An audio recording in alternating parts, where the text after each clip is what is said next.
तो स्टूडेंट्स नमस्कार। आगे बढ़ते हुए अब हम प्रश्नावली 2.3 में प्रश्न क्रमांक 2 को हल करेंगे। प्रश्न क्रमांक 1 को हम पहले हल कर चुके हैं। उसमें 3 प्रश्न हमको दिए हुए थे, हमने तीनों को अच्छे से सोल्व कर लिया है। आप जाकर चैनल की प्लेलिस्ट पर देख लें। तो अब हम प्रश्न क्रमांक 2 को हल करेंगे। तो आगे बढ़ने से पहले आप मेरे चैनल को सब्सक्राइब कर लें, जिससे आप मेरी डेली आने वाली वीडियो को समय पर देख सकें।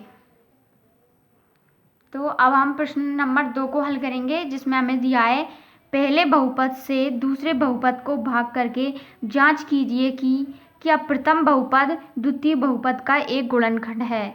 तो हमको इसमें क्या करना है, यदि हमारा शेषफल 0 आ जाता है तो प्रथम बहुपद क्या किया है, इसमें पहले बहुपद से दूसरे बहुपद को भाग करके जांच कीजिए कि प्रथम बहुपद द्वितीय बहुपद का एक गुणनखंड है। यदि हमारा शेषफल 0 आ जाता है तो जो प्रथम बहुपद हमारा होगा वो द्वितीय बहुपद का क्या होगा, एक गुणनखंड होगा।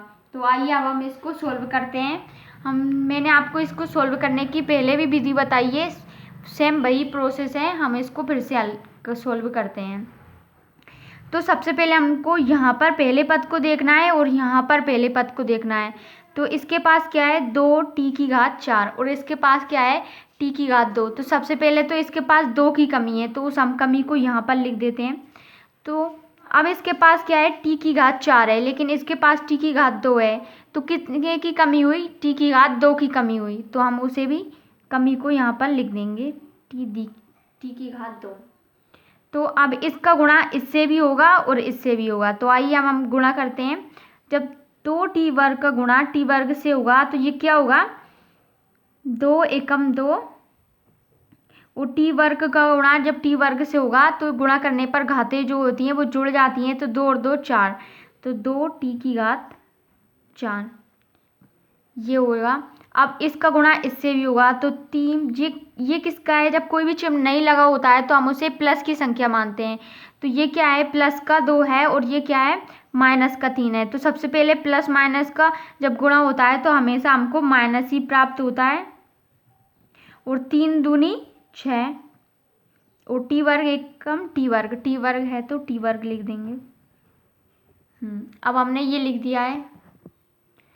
अब आपको ये लग रहा होगा कि मैंने यहाँ पर क्यों नहीं लिखा है इसको। मैंने इसको यहाँ पर इसलिए नहीं लिखा क्योंकि यहाँ पर देखिए 3t3 है, लेकिन हमें क्या प्राप्त हुआ है, t2 प्राप्त हुआ है। तो जो जैसा होता है उसके नीचे सेम वैसे ही लिखते हैं।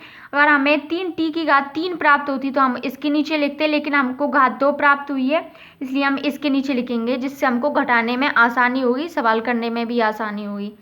तो अब हम क्या करेंगे, चिन्हों को परिवर्तित करेंगे। तो ये प्लस है तो इसको बदलकर हम इसको माइनस का कर देंगे, और ये माइनस का है तो हम इसे प्लस का कर देंगे। तो ये प्लस माइनस का ये कैंसिल हो जाएगा और इसको ऐसा कैसा लिख देंगे, 3t3। और जब 6 में से 2 जाएंगे, क्योंकि ये प्लस माइनस का क्या होगा, माइनस होगा, और चिन्ह हमेशा बड़ी संख्या का आता है। तो बड़ी संख्या कौन सी है, इसमें प्लस की जो है, प्लस की संख्या है वो बड़ी है, तो चिन्ह इसमें प्लस का आएगा। और 6 में से 2 जाएंगे तो 4 बचेंगे, 4t वर्ग माइनस के 9t, इसको ऐसा कैसा लिख देंगे, और माइनस के 12 ये। अब हम फिर से इसमें पहले पद को देखेंगे और यहाँ पर भी पहले पद को देखेंगे। तो यहाँ पर इसके पास 3 है लेकिन इसके पास 3 नहीं है, तो कितनी की कमी हुई, +3 की कमी हुई। इसके पास t है, इसके पास भी t है, लेकिन इसके पास t3 है, इसके पास t2 है। तो सीधी बात है, ओनली सिर्फ t की कमी हुई। अब इसका गुणा इससे भी होगा और इससे भी होगा। तो जब हम 3t का गुणा इससे करेंगे तो ये आएगा 3t, और इसके पास 2 है, इसके जहाँ पर कुछ नहीं होता वहाँ पर हम 1 मानते हैं। तो 3 और 2 और 1 3, t3। और जब प्लस माइनस का क्या होगा, माइनस होगा, और ये क्या होगा, 3 त्रिक 9, 9t माइनस के 9t। अब हम क्या करेंगे, चिन्ह को परिवर्तित करेंगे। तो ये संख्या प्लस की है तो हम इसको माइनस का कर देंगे, ये माइनस की है तो इसे हम प्लस की कर देंगे। तो ये प्लस माइनस का ये कैंसिल हो जाएगा और ये भी कैंसिल हो जाएगा। बचेगा क्या हमारे पास, 4t वर्ग माइनस 12 भी हमारे पास बचेगा। तो अब हम क्या करेंगे, फिर से देखेंगे। पहले पद को देखेंगे, जब तक ये घात आती रहेगी तब तक हम आगे बढ़ते रहेंगे। यहाँ पर हम पहले पद देखेंगे तो यहाँ पर 4 टी वर्ग है, लेकिन यहाँ पर 4 नहीं है, टी वर्ग है। तो सबसे पहले किसकी कमी हुई? 4 की कमी हुई, तो हम उस कमी को यहाँ पर लिख देंगे +4। इसके पास टी वर्ग है, इसके पास टी वर्ग है, तो अब किसी की कमी नहीं है। अब हम इस 4 का गुणा इससे भी होगा और इससे भी होगा, तो जब 4 का गुणा टी वर्ग से होगा तो ये आएगा 4 टी वर्ग, और ये प्लस माइनस का माइनस, और 4 का गुणा जब हम 3 से करेंगे तो कितना आएगा? 4 तिये 12, ये हो जाएगा 12। अब हम क्या करेंगे? चिन्हों को परिवर्तित करेंगे।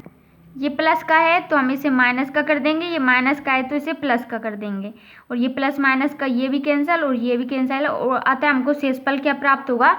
0। हमको अब शेषफल 0 प्राप्त हो चुका है। अतः भागफल जो ऊपर होता है उसे हम भागफल, और जो नीचे बचता है उसे हम शेषफल।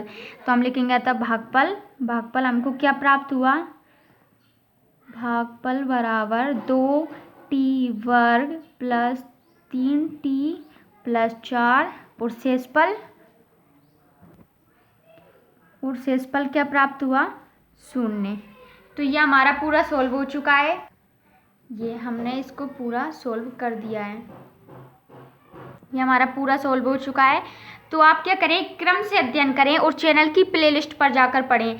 मैंने चैनल की प्लेलिस्ट बना दी है, आप चैनल की प्लेलिस्ट से पढ़ें, और मेरे चैनल को सब्सक्राइब कर लें, जिससे आप मेरी डेली आने वाली वीडियो को समय पर देख सकें। Thank you.